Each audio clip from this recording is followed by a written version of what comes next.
All right, good morning. So, before we even dive in with the Carter, I read through some free writes, whatever kind of got there by dinner time last night. Um, but I wanted to kind of be really clear about this. This was originally intended to be a 2-day piece. So this is the one of those days is the one that we kind of lost with my travel 2 weeks ago or last week, whenever it was.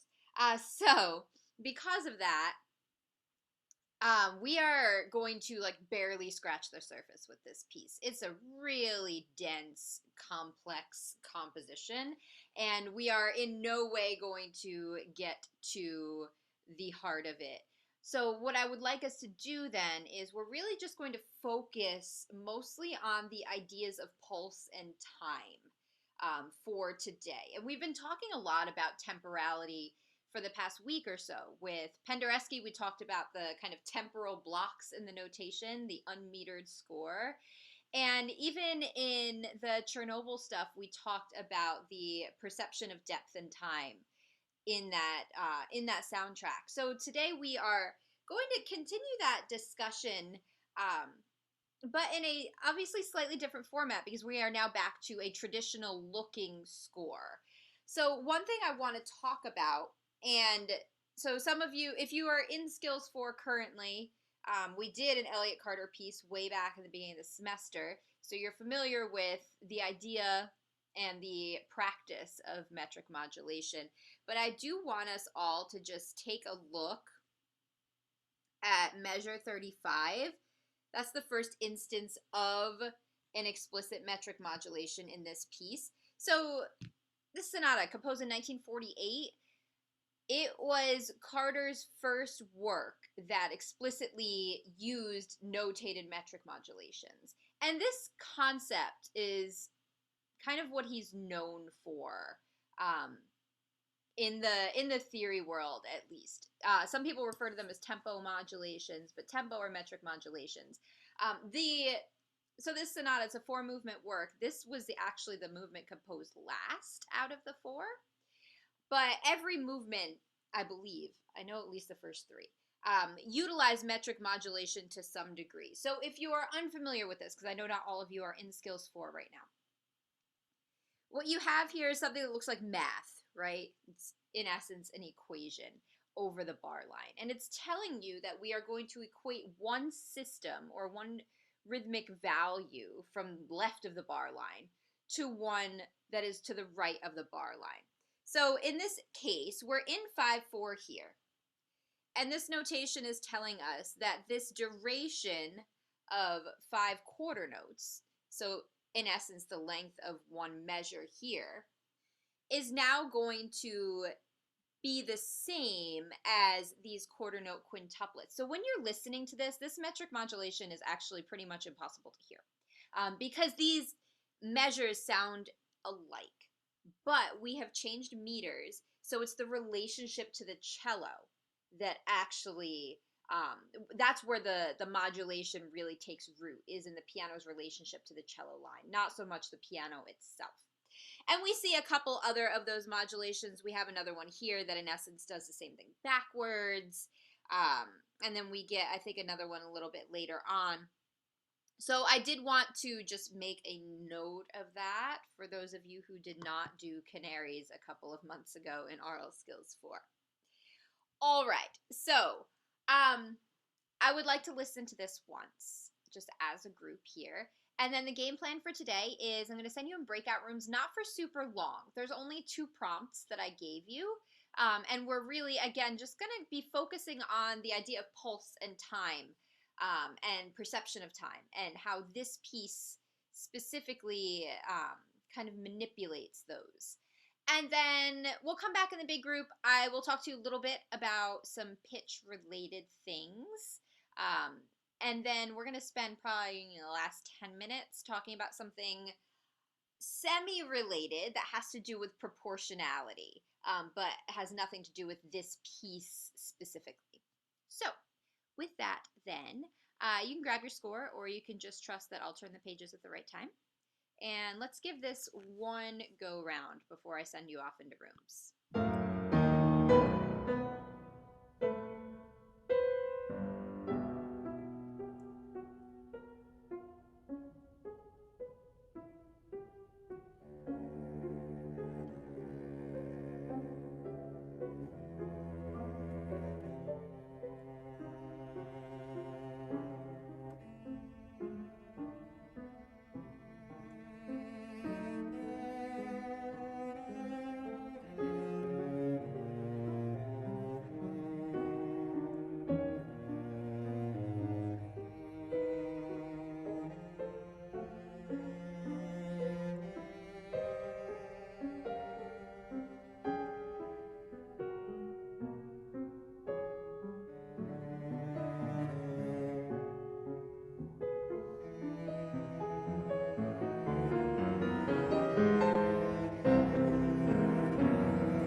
Okay.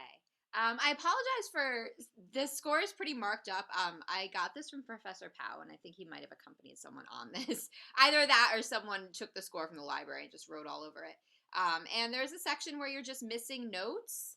I don't know how that happened, but I will sketch them in while you're in breakout rooms if it's important.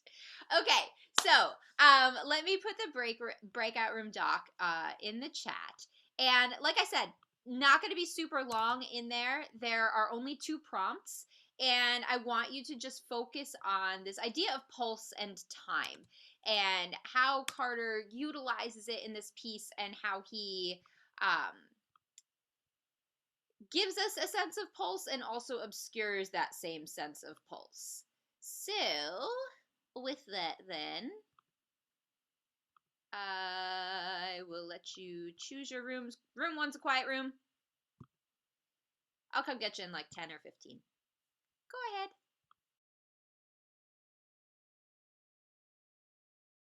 All right, so let's talk about what you guys came up with in there. I'm going to kind of just read a couple of the comments that showed up on the Google Doc that I think kind of get to the essence of what I was hoping we would get to. In terms of the creation of pulse, just from reading the free writes that I got to and reading the Google Doc, it's pretty clear that most of us have already picked up on the fact that the piano does most of the creation of the pulse in this piece. It pretty much chugs along on quarter notes for the vast majority of the movement. Now, someone commented in the Google Doc that the cello seems to plays in the cracks is the phrase that was used, and I think that that's really a great way to put it. The cello rarely seems to want to enter into the same pulse stream as the piano, and instead it's playing off the beat. It has triplets over the piano, so it really, they seem to be kind of fighting one another. And a few of you mentioned that in your free write, that it almost sounds like they're playing 2 entirely different pieces. They're just not really, they don't really coalesce until very, very late on into the movement. So this idea that the piano creates an unmistakable pulse, but then the cello goes and works so hard to obscure that pulse that you can have a hard time. Someone even mentioned it was a little tough to feel, like to already identify the metric modulations in the tempo because there's so much conflict between the 2 players. One of the questions I ask in the discussion response, if you choose to do it, is to actually think about this from the perspective of performance. So if you were the accompanist and or the cellist, how difficult do you think this would be? How much collaborative practice would you need to really get this to gel the way you want it to? Another group also mentioned that while the piano's rhythms are very steady, the absolute absence of any sort of pitch center throws you off kilter instead. So even though the pulse is very steady, the melodic and pitch content makes you feel off balance. And someone even commented that vice versa, the cello has this very kind of melodic line, not tonally centered, but still just a very, very melodic, very kind of romantic sounding line. That is easy to kind of follow in that way, but rhythmically and metrically is a disaster if you're trying to follow along. So the second prompt about the roles of the cello and the piano. Someone who was in room 1 commented, which was exactly what I was hoping that someone would say, was that they actually do switch at times. So it starts out, the cello is obviously the melodic carrier, and the piano is just there to kind of clunk out the pulse. But later on in the movement, there is a switching of roles where all of a sudden the piano kind of takes the cello's bit and starts playing it. I think my favorite part of this movement absolutely is the cello's little solo. I think it's gorgeous, and it's a nice kind of like breather from the very very repetitive piano pulse and the kind of little bit of chaos with the piano against the cello. I think when the cello is just by itself, it's a really really gorgeous moment in this movement. Okay. So, I said I was going to talk about pitch a little bit, and I am, but this is like 1/100th of what we could talk about with this. But I just wanted to give you an idea of the pitch construction of this piece. So I've gone through and just marked up a couple of things. So throughout this movement, there are actually two tetrachords and one pentachord, so a 5-note chord thing. That emerge as really important, not throughout the entire piece, but kind of on the ends of it. And so the one tetrachord I'm going to focus on is 0347. So that's what's highlighted in purple. And then the stuff in the reddish squares is 02347. Now, obviously, 0347 is a subset of this one, right? You could see that it's kind of encased within it. But we get instances of both the pentachord and the tetrachord by themselves as well. So I have, and I think this is exhaustive, but it very well might not be. I'm not going to pretend that that I'm sure that I got all of them, because I'm absolutely not. But what you see are some overlapping, both vertical and horizontal presentations of the 0347 and the 02347. Now, the reason I'm bringing this up is, and I think I get to this in the discussion response prompts, maybe, but I'm not positive. I can't remember.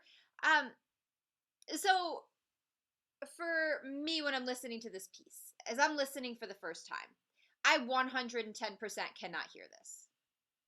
I can't identify that aurally. I could listen to it 100 times and I still would not be able to say, oh yeah, I totally hear that relationship between those two things. I would not be able to. I would be able to hear melodic and harmonic relationships, like entirely horizontal or entirely vertical, but like this business, like I can't hear that. I might, if I like listen to this piece every day for 2 years, be able to like, okay, yeah, I hear those relationships. But I would probably also bet that I only hear them because I know that they're there on paper, and I connect that aurally to what I'm seeing and what I've analyzed on the score. So this is the first time I think that we've really gotten to this point in this class.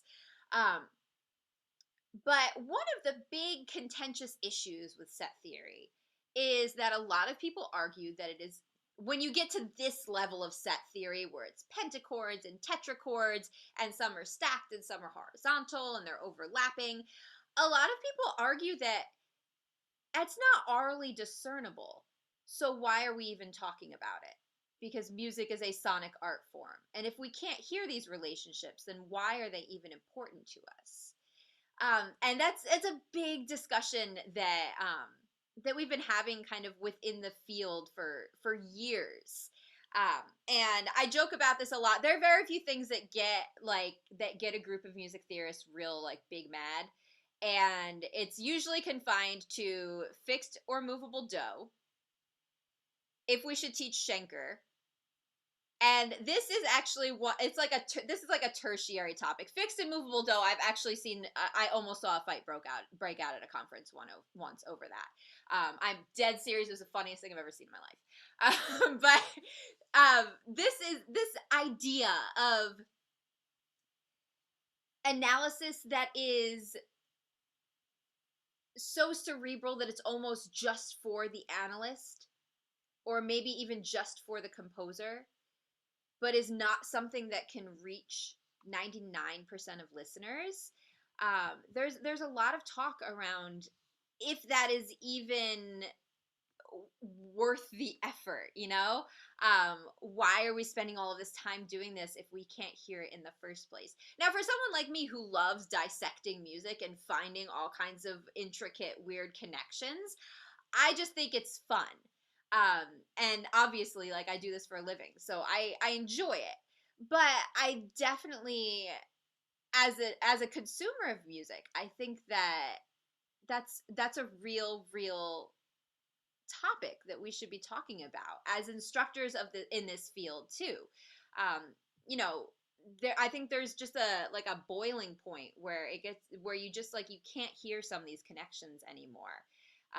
So the amount of time we spend talking about them, you know, we have 2 classes left after today, so we obviously haven't spent too much time in that wormhole, but it's some food for thought. And I think there's a prompt on the discussion response about that in case you want to kind of pontificate on that from a student's perspective as well. Okay, so for the last couple of minutes, what we're going to do, we're going to kind of put this to bed. But one thing I want to talk about a little bit more is this idea of metric modulation, especially the way that Carter uses it. It really relies on proportions and proportion shifting. So a triplet turning into an eighth note, or a 5/4 bar turning into quintuplets in a 4/4 bar, but the proportions of the measures are different. So this idea of proportionality in art at large is a really interesting topic. And I don't know, like, this might be completely out in left field. This might be something you've never heard of before, but we're going to go into it anyways. So what you have on the screen is what is referred to as the golden spiral, or also referred to as the Fibonacci sequence. I'm going to zoom in a little bit. This was the clearest one I could find, but it is pretty marked up. So the idea of the Fibonacci sequence, or the Fibonacci series, is that you develop this series by adding 2 numbers together, and that gives you your second number. So what I mean is you start with 0 plus 1. Whoa, sorry, that's very fat. You start with 0 plus 1. And then you add 1 plus 1. So 1 plus 1 will give you 2. Then you add 2 plus 1. So you keep adding the previous numbers. So you get 0, 1, 2, 2 plus 1 is 3, 3 plus 2 is 5, 5 plus 3 is 8, etc., etc. This is an infinite sequence. Now, what you see in front of you has taken that sequence. We don't count the 0. And you can't really tell, but there are 2 little squares here that are labeled 1 and 1. So they're squares that have a height and width of 1. And then right next to it is the 2 box. And then we have the 3, and then the 5, etc., etc.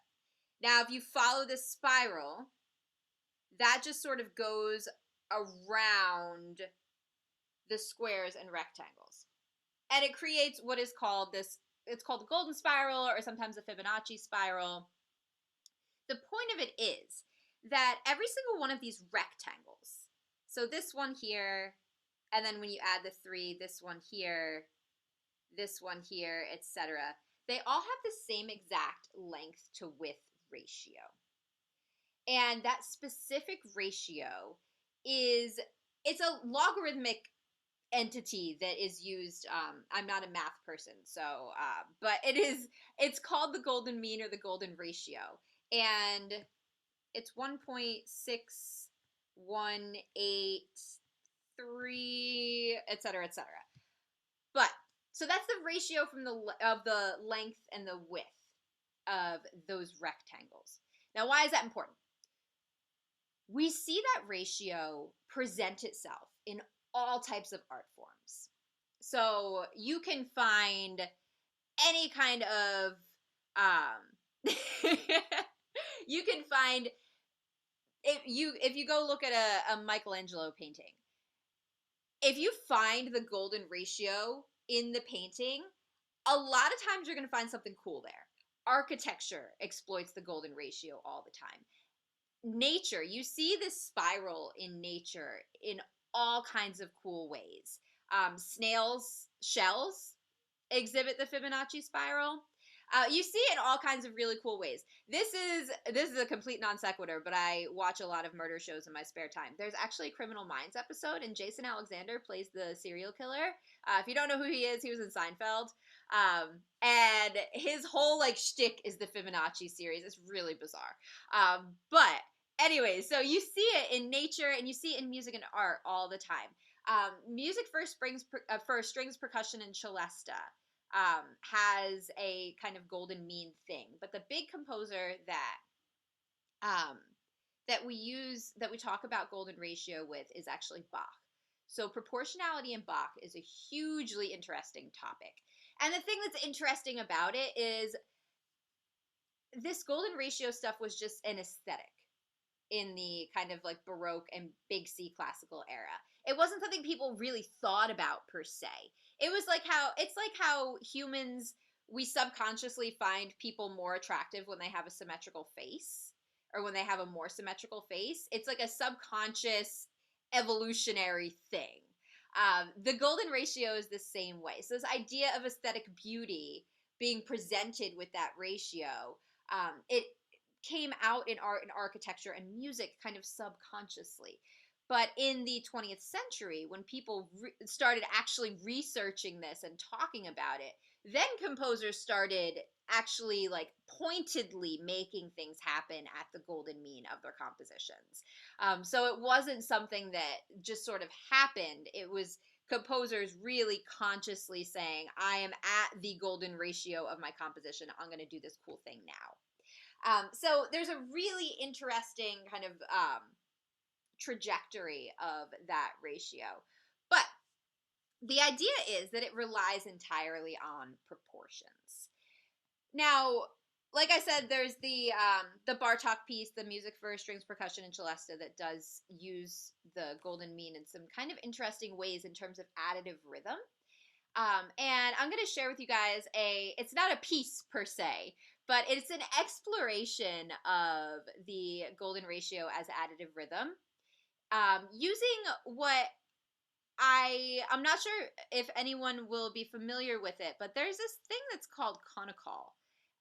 And it is a rhythm solfege system, and it's used mostly, I believe, in Southeast Asia.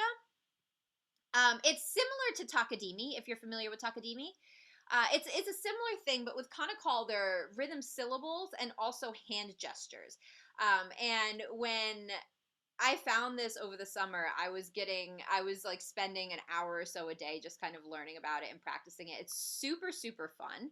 But so what I'm going to share with you, and what you're going to see on your screen, is this. So this guy does a Fibonacci additive rhythm with using the Fibonacci series from 1 to 21. My husband doesn't even read music, and he thinks this is the coolest thing ever. We play it like once a week and just like just enjoy it. I 100% encourage you to try and ta along with it. It gets really wild in the middle, but it's a really interesting kind of exploration of additive rhythm using this series. So we're gonna just give it a watch and a listen. Don't judge me for whatever's on my YouTube sidebar, please. So all right, cool. Let's go. 1, 1, 1, 2, 1, 2, 3, 1, 2, 3, 4, 5, 1, 2, 3, 4, 5, 6, 7, 8, 1, 2, 3, 4, 5, 6, 7, 8, 9, 10, 11, 12, 13, 1, 2, 3, 4, 5, 6, 7, 8, 9, 10, 11, 12, 13, 14, 15, 16, 17, 18, 19, 20, 21. Dhimme junno dhimme junno dim dhimme dim ginna tomta ginna tomta ginna tomta di ginna tomta di ginna tomta di ginna tomta di ginna tomta di ginna tomta di ginna tomta di kita tomta tadi kita tomta tadi kita tomta tadi kita tomta takatadi kita tomta